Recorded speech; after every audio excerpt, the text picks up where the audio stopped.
With their season now over, Pro Football Weekly is looking at what's next for the Houston Texans. And Arthur, I think the big question surrounds Mario Williams. He's going to be a free agent this offseason. We know he was hurt this year. What do you think they do with Mario?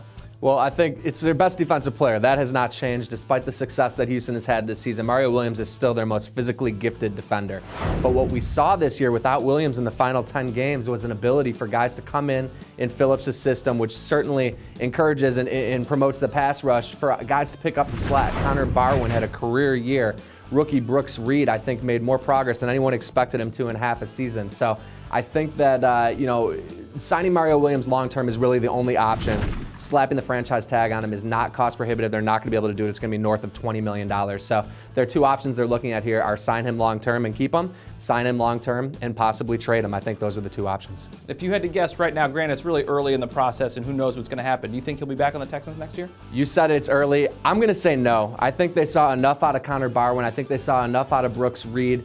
I just think there's a couple other needs. This is a team that's already very tight in terms of salary cap. They still need to get Arian Foster paid. There are some other guys who are going to be also looking for new deals. So I think that re-signing Mario Williams, when they saw what they could get without him, they were a top 5 defense, one of the best pass rushing units in the league.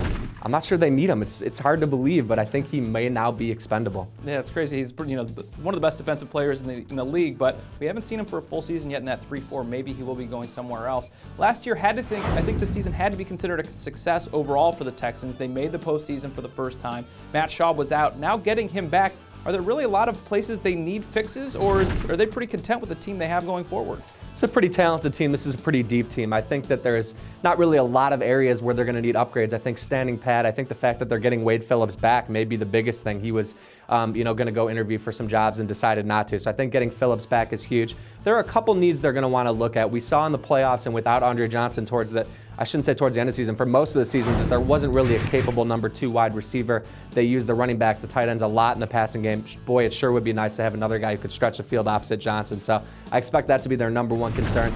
And then they need to decide if Kareem Jackson is really the option opposite Jonathan Joseph at that left cornerback spot, because he showed some improvements at time. He was still far too inconsistent. He got beat too often.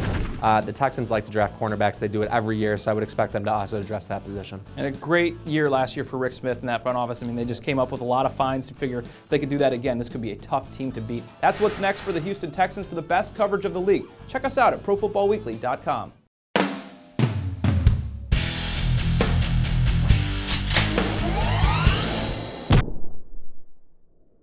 It's never too early to start thinking about the NFL Draft, and Pro Football Weekly's new draft database has you covered. Check out updated player rankings for over 750 prospects and our exclusive PFW Stock Watch.